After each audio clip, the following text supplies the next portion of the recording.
How does BNY Wealth help accomplished individuals, families, and business owners achieve their financial goals? They start every conversation with the question, what do you want your wealth to do for you? For over 240 years, BNY Wealth has partnered alongside their clients, putting their expertise and proprietary solutions to work for them. The result? Highly satisfied clients and enduring relationships that span generations. To learn more about how BNY Wealth can help power your wealth goals, subscribe to their podcast, Your Active Wealth, where they offer guidance for building and sustaining wealth in any market. This is Tom Keene, inviting you to join me for the Bloomberg Surveillance podcast. It's about making you smarter each and every business day. We bring you a recap of what happened overnight in Europe and Asia, the day's economic data, and complete coverage of the U.S. market open. We cover stocks, bonds, commodities, currencies, even crypto, all the information you need to excel. Bloomberg Surveillance also brings you the analysis behind the headlines. We do that with lengthy conversations with our expert guests, the smartest names in economics, finance, investment, and international relations. We do all this live each and every weekday, then bring you the best analysis in our daily podcast. Search for Bloomberg Surveillance on YouTube, Apple, Spotify, or anywhere else you listen. On the East Coast, listen at lunch, and on the West Coast when you wake up. That's the Bloomberg Surveillance Podcast with me, Tom Keene, along with Paul Sweeney and Lisa Mateo. Subscribe today wherever you get your podcasts. Bloomberg Audio Studios. Podcasts, radio, news. This is a breaking news update from Bloomberg. Instant reaction and analysis from our 3,000 journalists and analysts around the world. Live from Mar-a-Lago on Bloomberg TV and radio, answering a series of questions alongside the Defense Secretary, Pete Hegseth, the chairman of the Joint Chiefs of Staff, Dan Kane. We learned a lot together over the past half hour or so, and I want to just unpack some of what we learned. If you're just joining us, thank you for being here with a special edition of Balance of Power on Bloomberg TV and radio, streaming live on YouTube with breaking news on this Saturday, the 3rd of January. Mission Absolute Resolve, the name of the operation that took place last evening in Venezuela. Dan Kane describing months of work by Intel to find Nicolás Maduro, who is now on his way to New York to face charges. Months of work he described to understand where he traveled, what he ate, what he wore, what were his pets. The key, he said, was choosing the right day to minimize civilian harm. He described 150 military aircraft involved. And indeed, one of the helicopters that was involved in this mission came under fire, but remained flyable, he said. All of our aircraft came home. President Trump referring to the transition here and a remarkable headline that crossed the terminal a short time ago. Quote, "We are going to run it," essentially, referring to the country of Venezuela, until such time as proper transition can take place. He said as well, "We are not afraid of boots on the ground if we have to, and we're going to make sure that this is proper. We're there now." And says for a period of time, it'll be the people that are standing right behind me who will be running the country, referring to Secretary of State Marco Rubio, Secretary of Defense, and others. We saw the leaders of the CIA and FBI in the room as well at Mar-a-Lago.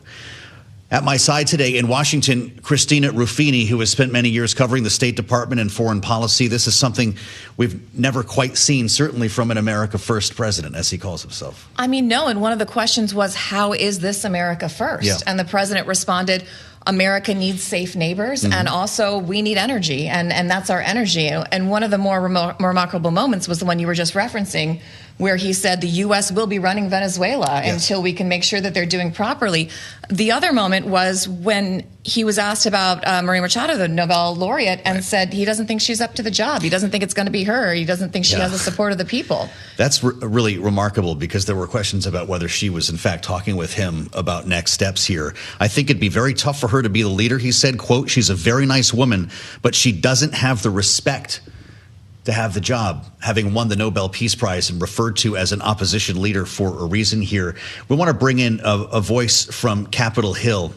and it's an important one. And Congressman Brad Schneider, the Democrat from Illinois, is chair of the New Democrat Coalition, as we just spent quite a period of time listening to the Republican administration. Congressman, we'd like to hear from your side of the aisle on this. Secretary Rubio says he did call members of Congress immediately after these strikes took place. Did you get a call? Did any of your Democratic colleagues receive a briefing this morning? I didn't. I don't know of any of my colleagues who have gotten a briefing. I've seen statements from folks like Jim Himes, who is the ranking member on intelligence, Mark Warner in the Senate, who've all said that they had not heard anything. And, Joe, this is a critical moment for our country. The president, let me go back first to Maduro. Maduro is a bad actor who deserves to face justice. He stole an election in 2024, installed himself as president. This time last year, he's been indicted by New York or a U.S. court in New York. And so I'm not going to defend Maduro or mourn for his demise. But the fact of the matter is that the president needs to follow the Constitution. And it is only the United States Congress who has the authority to declare war, has the authority to authorize military force. The president can take action if there is an imminent threat. The president needs to show Congress and the American people what was that threat, what is the legal justification. And critically, especially as you said, is he's now saying the U.S. is going to run Venezuela. How is the United States going to guarantee or ensure that Venezuela doesn't become a failed state and a threat to its neighbors and the United States as a whole? Well, you're on Intel and Foreign Affairs, Congressman. We heard from John Thune and Mike Johnson earlier today that there would be briefings planned for early next week. Is that your understanding? I suspect you'd be the first to be in the room, right? Yeah, I'm not on Intel. I'm on Ways and Means and Foreign Affairs, but we do need to have briefings. The administration needs to come to Congress as soon as we get back and brief us in a classified format, laying out its justification for the attack, laying out its legal authority for taking this attack. And quite honestly, I don't think the American people wants this administration running another country. They're already having enough trouble running this country. Congressman, what about that? That was one of the more startling revelations of that press conference when President Trump said, well, who's going to be running Venezuela? And he kind of gestured to the people behind him. And then more follow-ups from the press. What is the mechanism for this? How long? He basically said, at one point he said, it could take about a year. And then he said, but it takes a very long time to get the oil. And then he said, not only would the U.S. be using that oil to pay for, I'm assuming, its administration of Venezuela, but would also be reimbursing itself for damages Donald Trump says Venezuela has inflicted on the United States. Well, for Trump, it's always about the money. It's always about enriching himself. So that's a concern. This administration hasn't earned the benefit of the doubt from the American people to know that it's putting American interests first and not the interests of folks like Trump and his family and friends. That said, we need to understand what are the steps to ensure that Venezuela doesn't descend into a state of chaos and threaten the entire region. It's ironic that 35 years ago today, President Noriega of Panama surrendered to U.S. forces. The U.S. invaded Panama on December 20th of 1989. Noriega was arrested. The difference was on December 20th, the date of that invasion, the United States put in place a new president from Panama. The Panamanian people governed themselves. And so we need to understand why that isn't happening here. And as you noted earlier, the president has said he doesn't have confidence in the opposition leader. She has broad trust of the Venezuelan people. We need to make sure that we have a government of Venezuelans for Venezuelans, protecting their interests and ensuring a strong relationship with the region. Saw your statement on Twitter earlier, Congressman. You write, Maduro is a bad guy who deserves to be brought to justice. But that does not mean President Trump has blanket authority to send the U.S. military into a foreign land without authorization by Congress. There have been multiple attempts by Democrats. We spoke recently with Congressman Jim McGovern about his effort to get a War Powers Act on the floor of the House. You don't see that going anywhere with a Republican majority, do you? Not with this majority who've lost their sense of responsibility. The founders established with the Constitution 3 co-equal branches of government. And they rightly put the authority to declare war, to take the United States into foreign conflicts, to put U.S. troops in harm's way. put that with the Congress, because it is the Congress that faces the voters every 2 years. It is the Congress, today 435 representatives who reflect the interest and the values of the American people as a whole. And it is Congress who has the ability to respond and react. We need to make sure that congressional authority is protected. We need to take back that authority that this administration has usurped, not just on war powers, but we've seen it on tariffs and so many other areas. We need to stand up to this administration and say Congress is a co-equal branch, not a subordinate branch.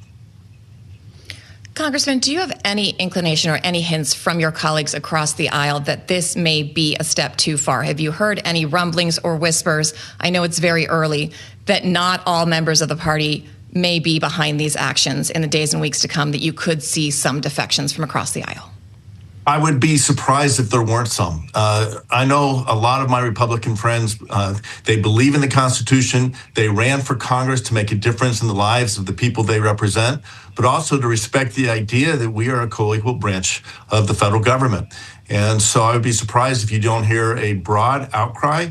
The administration, if it is able to present legal justification, if it is able to present a strategy that lays out their vision for transferring power quickly and restoring the government of Venezuela to the people of Venezuela, maybe that will temper it. But what we heard today in the president's press conference, he intends to take the oil for his own benefit. He intends to put his own friends in charge, and he intends to let the United States run another country, something that we haven't done in a very long time.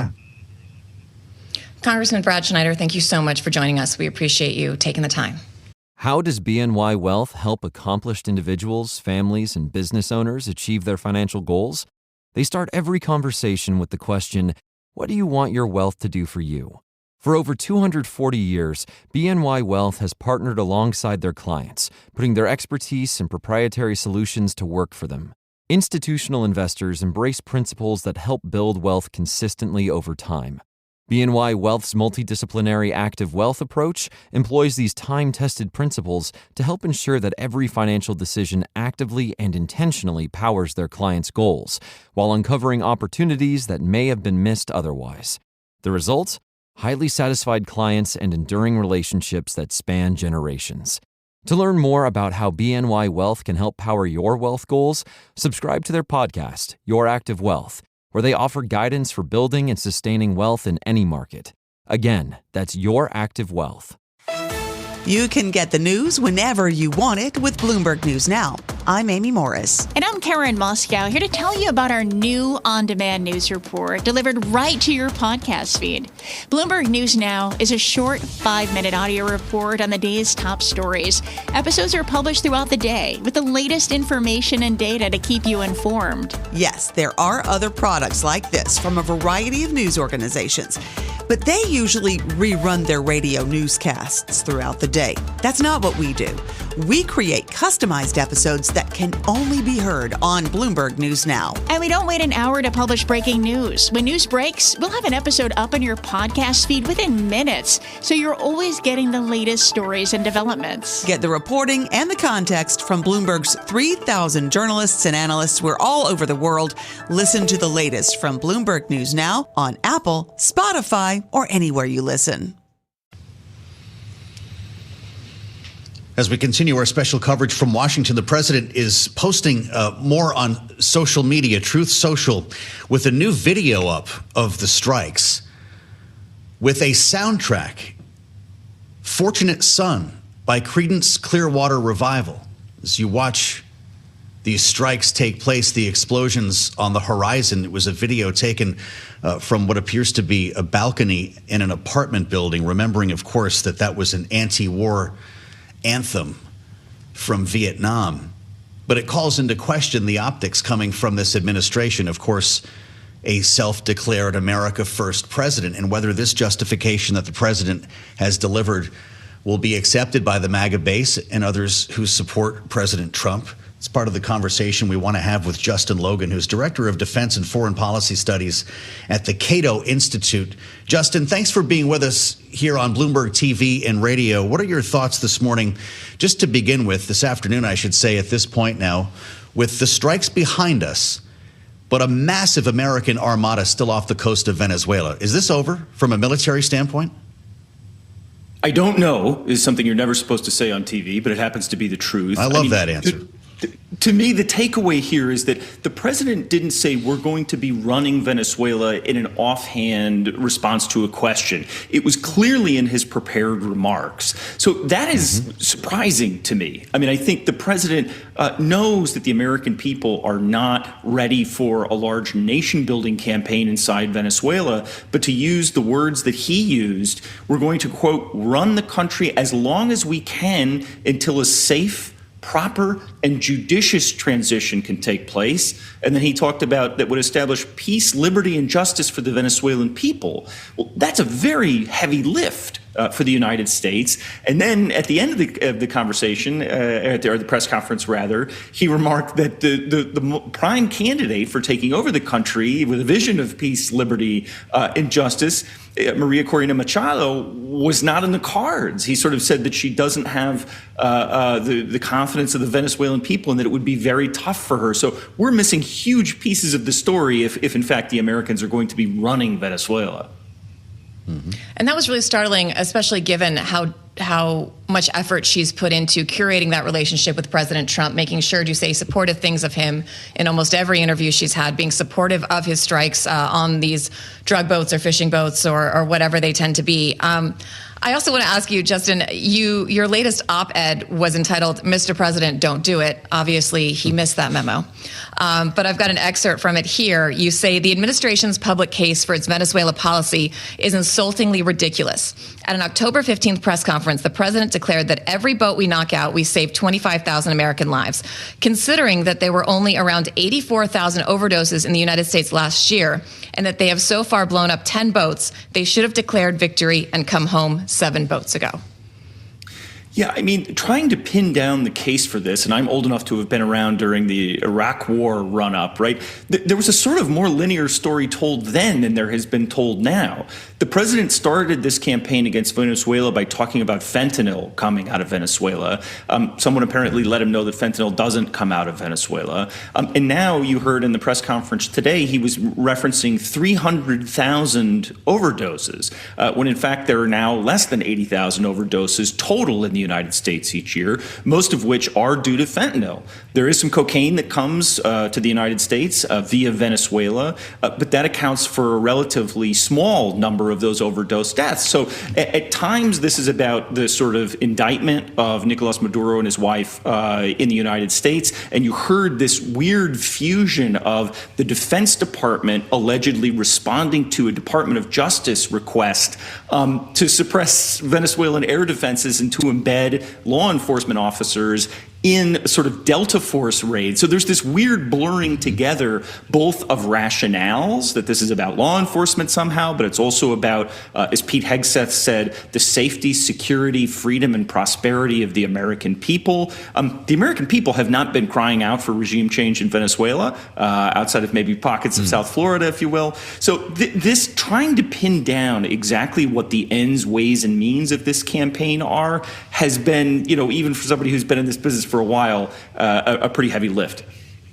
Last question for you, Justin. We've only got about a minute. I want to get back to where we began, and that's the justification for this military action. The president said, quote, "We built Venezuela's oil industry with American talent, drive, and skill, and the socialist regime stole it from us." Will the American electorate appreciate that point? Yeah, I mean, it's a pretty dicey thing to say, we went into this country with our military and deposed its leader to protect. And you heard Marco Rubio talking about not, American assets, but the assets of American oil companies, right? Are you going to go out and campaign for office in 2028 if you're running for the presidency by saying we, went into Venezuela to protect oil companies' revenue streams, right? That just strikes me as a weird political pitch in an era where Americans are asking for more help at home, for more focus at home. And I think there's a real exhaustion with the overall amount of foreign policy activity this administration has had thus far as compared with domestic policy.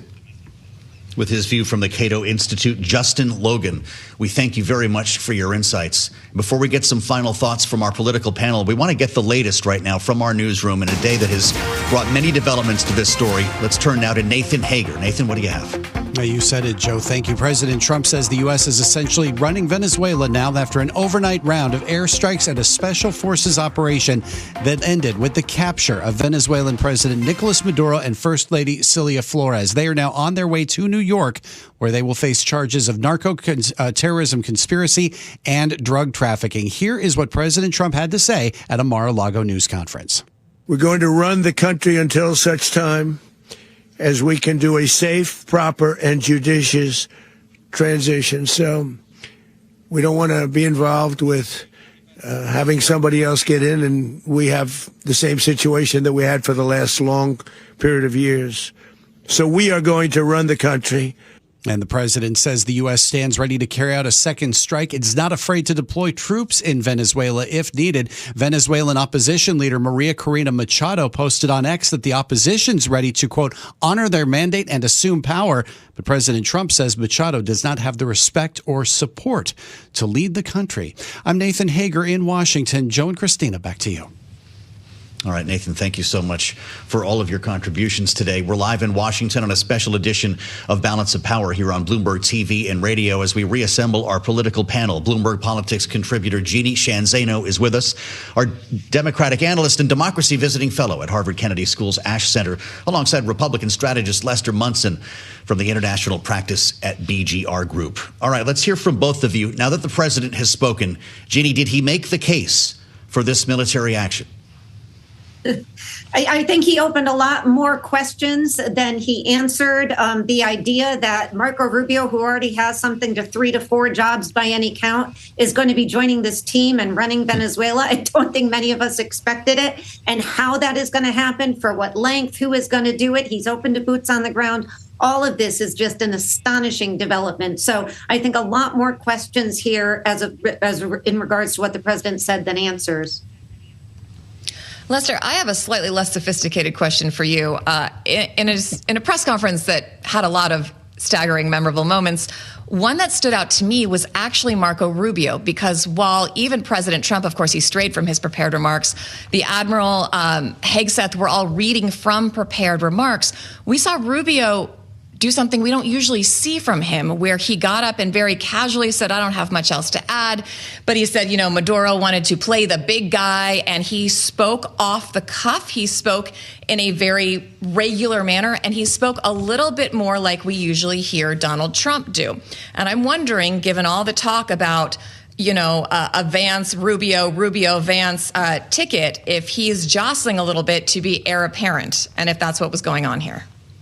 Yeah, boy, you could read a lot into that. I think it's a great question. I think the Secretary of State did a good job. He looked very comfortable.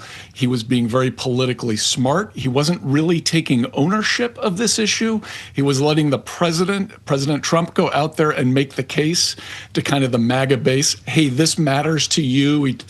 Trump talked about the young victim of Tren de Aragua in Texas and said, this matters for our people. And Rubio was happy to kind of step aside and let him do that. I think we all sense that Rubio has been playing a huge role in this policy making leading up to this, in this moment, and is clearly going to play a big role in the future. So very interesting positioning by him, but I think he did a very good job. Well, just to extend that a little bit, Jeannie, this did seem to be a family operation here. If you could see the cutaway shot in the room, the whole team was with the president, either behind the podium or off to the side. Hegseth, Kaine, Rubio, but also Stephen Miller was there. Ratcliffe, CIA. Did you notice Kash Patel of the FBI was off to the side next to Steve Witkoff? Were they all, should we assume, were they all involved in this process, and will they all somehow together run Venezuela? That's what we were told. I mean, it was quite a stunning display. I thought it was smart that J.D. Vance, at least as far as I could see from my perch, was not there, because politically, if this thing goes afoul, it would hurt him in running for 28. So that was interesting. But I do think there is absolutely no distance between Donald Trump and the people in his cabinet, and that's by design. And one really interesting thing I thought Rubio had to say was the fact that there are instances in which the administration administration does not need to inform Congress about a military activity if it is a law enforcement activity. This is news, I think, to many of us in the legal community. It'll be interesting to see what Congress and the courts have to say about that. And Lester, we talked earlier about how this is allegedly nominally the non-interventionist wing of the Republican Party, and we were wondering how this was going to get sold to Trump supporters. The president was asked that question directly. How is this America first? And he said it's in America's interest to have good neighbors. And the oil, he said having energy is in America's best interest. What are your takes on that? And do you think Trump voters are going to buy that? Yeah, this is classic kind of Jacksonian approach, which to foreign policy, which is the U.S. getting something out of this? And I think President Trump believes if he goes out and makes a case, we're getting the oil, we're going to manage the oil, this belonged to us, we're taking it back, that's going to resonate with that MAGA base. And there's a lot of evidence that may be true. And I think he's clearly was using this hour or so to shape that argument with his base. There's been some criticism of this. You think of someone like Tucker Carlson, who's been openly critical of some of the decisions the administration has made. This is a real attempt by the president to go straight at that argument.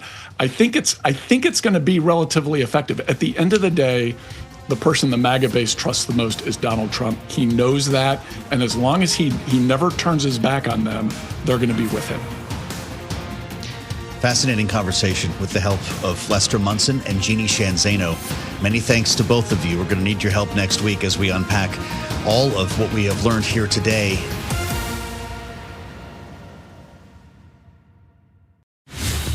Carol Masser. And I'm Tim Stenevec, inviting you to join us for the Bloomberg Business Week Daily Podcast. Now, every day we are bringing you reporting from the magazine that helps global leaders stay ahead. We've got insight on the people, the companies, and trends that are shaping today's complex economy. That's right, Tim. We're all over global business, finance, tech news, all as it is happening in real time. And we've got complete coverage of the U.S. market close. Gotta say, basically, if it impacts financial markets, if it impacts companies, if it's impacting trends and narratives that are out there, we are on it. We also have a lot of fun doing it.